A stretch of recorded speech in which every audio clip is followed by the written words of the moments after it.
Hello everyone, and welcome to Halfbeard's Heads Up. Today we have a Game of Thrones Genesis, which is what made by Focus Interactive and Cyanide Studios, and it's being sold as a real-time strategy game. Though, personally, don't think that label really fits it. I think it's going to be more of a board game, actually, is the best way to describe it. Kind of hard to describe right now why that is, but once we get into the video, I'll show you exactly what I mean.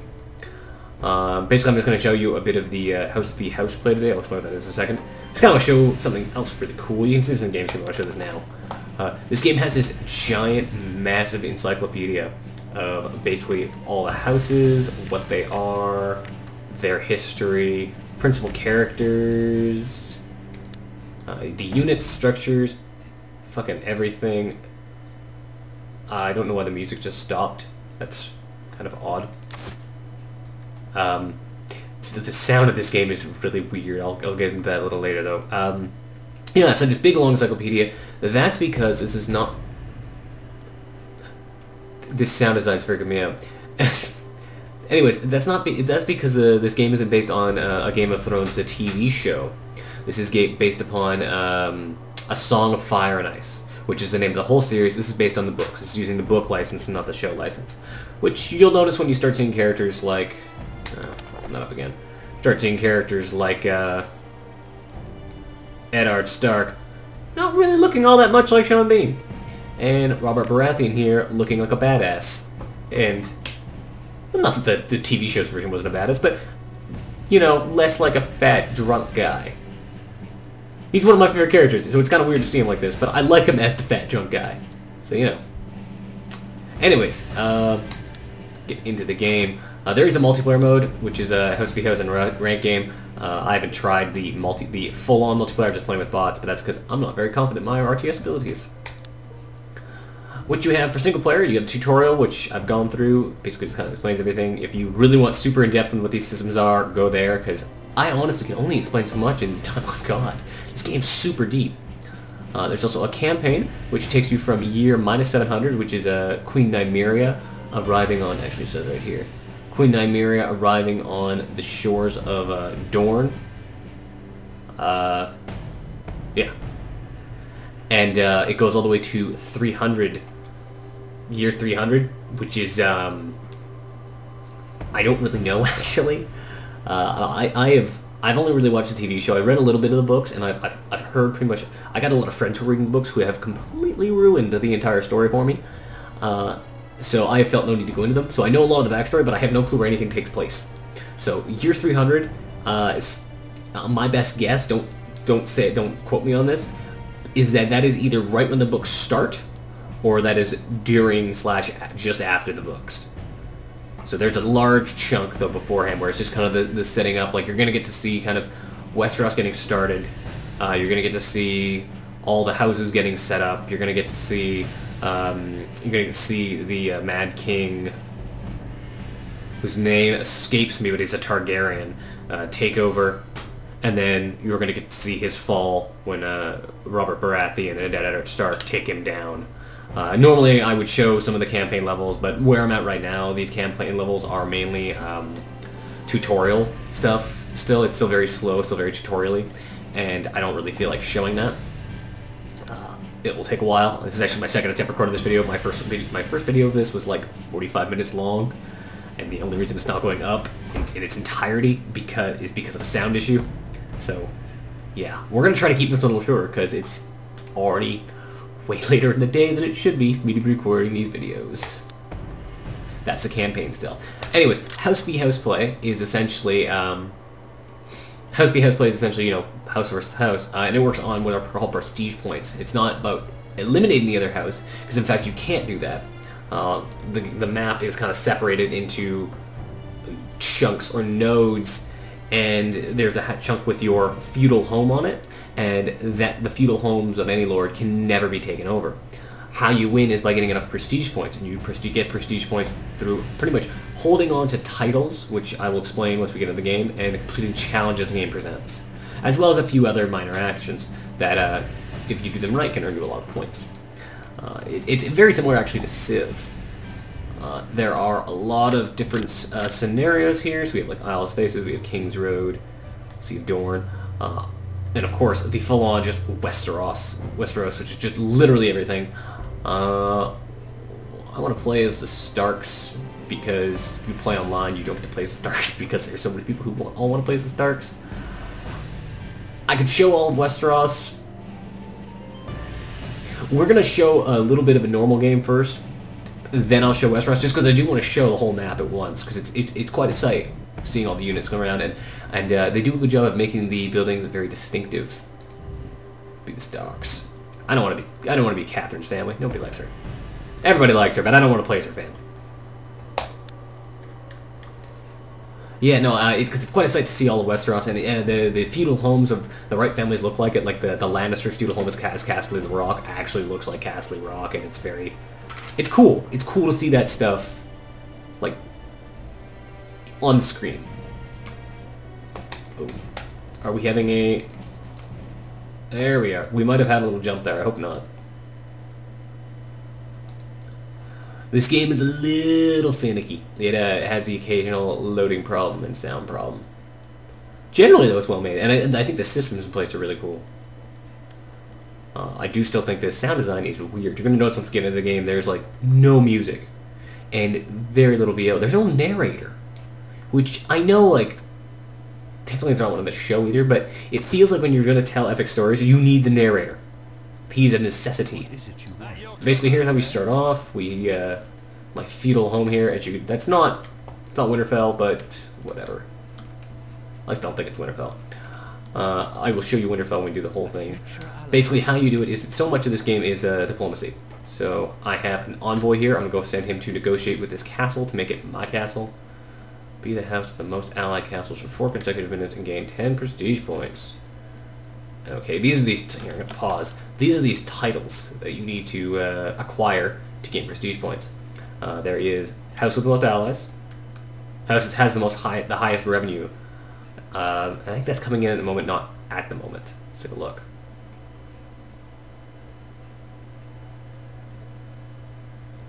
Yeah, so it's the house that has earns the most dragoons per minute, or dragons.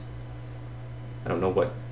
Anyways, the house that has the most killed, and not necessarily by war. There is war. This blue bar here represents peace and war. When it's blue, there's war. When it's blue, there's peace. And as it slowly turns red, that means war is coming. Once it's fully red, it's war. So kills can be getting war, but the place you're probably gonna get the most when you're at peace is through underhand attacks. So you have assassins which you can use to go do nasty shit during peacetime. There's also if there's septs on the map, the person who controls the sept will gain 10 prestige points. Will gain prestige points on a very regular basis. So that's very handy to have. Beyond that, there's other things you can do to get prestige. Certain actions will gain you stuff. Certain actions will also lose your prestige. A very useful thing, thing that's very interesting is this game has bastards in it. If your great lord here remains unmarried for a very long time, like I need to find someone to marry him to. I guess I would bring him into one of these towns to marry him to somebody. Once I marry, but if I leave him unmarried, he'll start having bastards, and then you want to hide your bastards because if somebody finds out about your bastard, then you lose 10 prestige points. However, what you can do is you can spend a lot of money to proclaim your bastard your true son, and then he'll turn into a true-born son, and you can use him to marry off to other people and create blood alliances, and blood alliances can't be broken through other means. Like, it's a fucking snowball. When you describe one system in this game, it all ties into itself. It's so complicated, but it's so cool. But it's so, like, well done.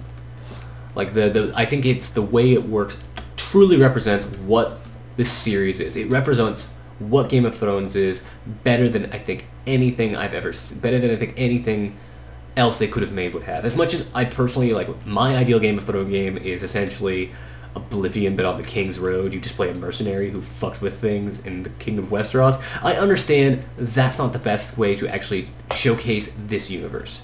You want to showcase what this universe is and what the literature is all about, you make this game. One major complaint, however, though, is that this game does kind of look like crap. It's not the worst, but for a $40 game, because it is a $40 game, which is quite a lot of money, It does not look very good. But, you know, whatever. Oh, hold on. No, you're... Stay here. Stay here. Stay here. Because you're going to stop this guy. Because this guy's trying to take my castle. Oh, well, look at all those envoys. Envoys, yeah, you see here... we'll pause for a second to describe that. Envoys take towns and castles and stuff like that through diplomatic means.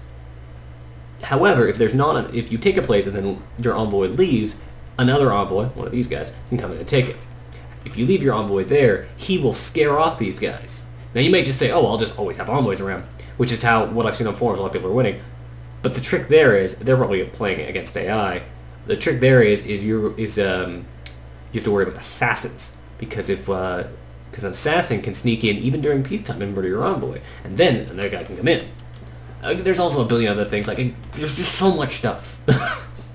I can't even begin to start to describe why this game is as complex and complicated as it is. Who is this unit? Oh, I have a second envoy. Go conquer this town. We are making 114, they are making more. Send this envoy out over there.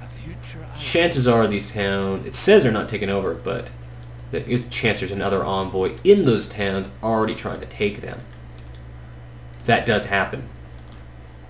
I'm gonna get this, pay some money for this thing that makes it so envoys are faster at what they do. I'm gonna leave that envoy in that town, and I'm gonna unlock. I've unlocked assassins, and I want that. So we're still working on this one. We're looking to be the house with the most castles. Right now we are not. It's the Tullys who have a lot of castles right now. Is there? It's saying there's a red guy here. That's not a good sound. Oh, I see. We have a rebel. We need then somebody has decided to put my town into an uprising. So what we're going to do is we're going to hire us up an assassin. And we're going to send him to quell that uprising. As you can see, I am in the tie for the lead right now, as I have 1 prestige point. The game is over when there are... Oh, cool. The game is over when when you have a...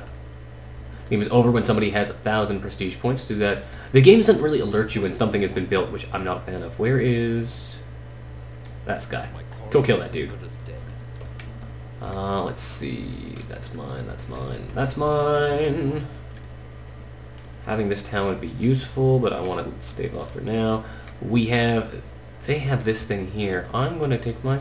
Have I built a spy yet? No, I have not. Let's build a spy. Spies are very important, because what they will do is they not only are they going to be able to good at sneaking into places and doing bad shit like that, but they're also really good. But they're also good at figuring out who is and is not on your side, which is an incredibly useful thing. Like, for example, if we were to say that this is a rebel. This is my rebel? What the hell's going on? Oh, there's my envoy. A future ally. At your command. Go murder that king of the rebels, assassin.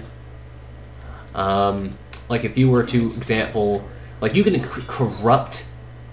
Oh, I got to stand this way. Like you, are there still dudes coming out of here? What's going on here? Jesus, I thought I murdered these rebels already. My quarry is as good as dead. I'm being attacked. For example, if you pause for a second. For example, you can corrupt envoys and spies by paying them off, or you can infiltrate an enemy's feudal base, and when next time they create an envoy, or no, sorry, you can't corrupt spies. You can corrupt other things. Again, a lot of rules. Or you can infiltrate an enemy's feudal base, and then the next time they make an envoy or an assassin, they will be actually working for you. And then, but the thing is, but let's say you had that happen to you, then you use your spy, not just to infiltrate other places, but to check out your own guys to see if they, see whether they're good or bad. As you can see, I've already had a bastard. We are going to go hide him in the woods, because I don't need people seeing him.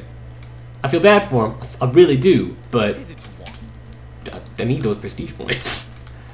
We're going to go over here, we're going to take a look at this. I'm going to take a look over here, figure out what's going on.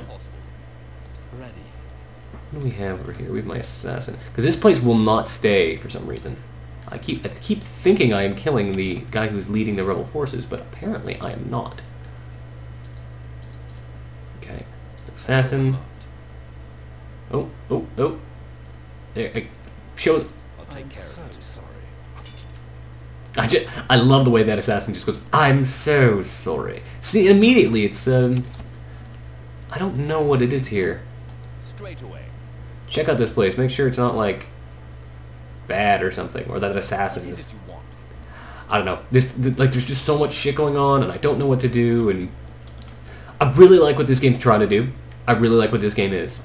But, goddamn, if it is not fucking confusing. Hire some guardsmen. Like yeah. So that's kind of how the game works. I really would love to show wartime. So what we will do, we are going to build some peasants. I'm just going to play this game really shittily, just long enough to... Destination is clear. My bastards in the wood. In the woods, just long enough to kind of show you what war looks like. I'm gonna send these guards over here to deal with these fucking rebels. Leave this envoy here to keep that place somewhat up. Like again, I'm really bad at this game. That's the thing. Like I am. This game makes me realize I am a shitty strategist. So far, all I have done is just killed the most guys. Alright, I don't know how the Martells have so many, but whatever. Let's get those guardsmen down there. Hopefully they will deal with these assholes. We have these... Yes, we do have these peasants. We're going to send them down here to do some farming. Send them up here to do some farming. What? Because you can buy some fighting units this way. Oop, what's going on? Somebody's being attacked. What's going on? Oh, it's over there. Alright, whatever. And, why is this constantly in an uprising? Oh, what was I saying? Yeah, because you can hire military units and these guys with money, but to hire an army, you actually need food. So you need to have peasants do farming, and raise enough prestige and enough food to get an army. How much? What am I at right now? Oh, I'm actually not doing bad. I'm at 9 prestige points. Better than I normally do. We're going to send this guy. He is cool doing what he's doing right now. We are going to send this spy, however, to make a secret alliance with this... Can I make it with a gold mine? I cannot. But we can do it with this village here. Oh, no, I haven't bought the skill yet. Hold on. As you can tell, already tell, the whole thing, lots of confusing things to work on. Alright. So we're working on the secret agreement skill. I'm going to show you what that is. Basically, that's going to be... What a secret agreement is that's when you have an alliance with a town, but you essentially don't let everybody else know it. So other people will make alliances with the town, and the other people will think they have alliances with the town, but you are free to... but you get the money, basically what I'm trying to say. So that's the feudal home. Can I do that for here? Possible in this type of structure. Possible in that type of structure. Well, let's go over here and cut this. What do you mean? Without? Oh, that's a kind of blood alliance. That means they have married their great lord. Wow, they did that quickly. Can't do it over there. All right, go over here. Go take that one. Why don't I show you what the blood alliance looks like? Can't hire a noble lady yet, but I can take my great lord and move him into this castle here and marry up. And that'll make me stop having bastards. But I feel bad for this first bastard hiding in the woods, so I'm actually going to name him my true-born son. Recognizing that bastard. Be so recognized. And actually, the more bastards you have, like the more true-born sons you have, like you can generate units from wherever you have them, and I don't know. Again, like as I keep trying to explain, probably poorly, there's just so much in this fucking game, man. Oh, here I can get something for infiltrating my spies. Let's do that after have I set up that? Yeah, no, he is still going to do set up that secret alliance.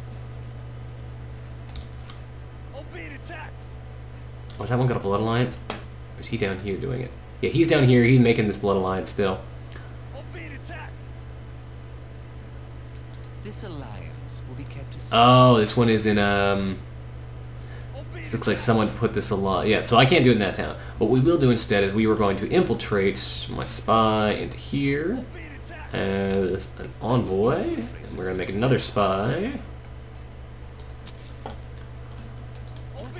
I have a noble lady now. We're going to go have her... I'm going to see what happens when I send her... I'm going to go marry her to this town to create a blood alliance over here. Or is she from here? Where's my noble lady? Yes? Go marry a noble lady. No? Okie doke, whatever. So stuff is happening over here. I guess I just got married. I'm listening. I have more bastards. I have another bastard now. I thought I'd recognize that one, but I guess not. Your command. I'll have this trueborn son. I can send this trueborn son over to this horrible war-torn village, and he'll then be able to... We are popping out sons like a madman. What is going on in this game? I guess my noble lady is probably a daughter. I can go send her to make alliances and stuff. Again, there's just so much crap going on. What I will do, though, and I'm going to send this trueborn son, I'm going to go send him over to the Errands. Possible to enter into a pact. Why not? Oh, I don't know. Yeah, this game is fucking confusing. We are going to... Again, I still want to just raise enough that I can... Why can I not buy an army? Oh, someone just got assassinated. I don't know where, though. I know my assassin is here somewhere. Yes. We can go do... Again, I know I keep talking in circles, but it's all so crazy. I don't really know what to do at any point in the game. Like, there's just so much going on, and so many systems to keep in check, and the enemy is always doing stuff, and this more just shows that I'm really bad at RTS games, which is totally true. So yeah, this is kind of what that looks like. I'm just gonna go quickly show you guys Westeros. We're gonna just quit out. I do really want to show Westeros because it's very cool. Oh, there we go. This screen here, just stuff you've done. If you want to see exactly how crazy it can be, it goes so as in depth to kind of say where each town like fell apart and where it changed alliances and. Oh, that's saying it was once neutral. Shows all the prestige stuff, like fucking nuts. Alright, and just because I want to show all the West... Oh, fuck, I keep doing that. I keep going to the campaign. It's because I really want to show what all of Westeros looks like, because it's really impressive. I will show you guys this. So yeah, just kind of summing up final thoughts on this, I guess, now that we're kind of coming near to the end of this video. Basically, I think it's a very cool game. I think it really represents what the Song of Fire and Ice series is about. But I don't think it looks very good. I think the gameplay is complicated. Oh. And sorry, we're having some technical problems. I'm hoping all of what I just said was recorded.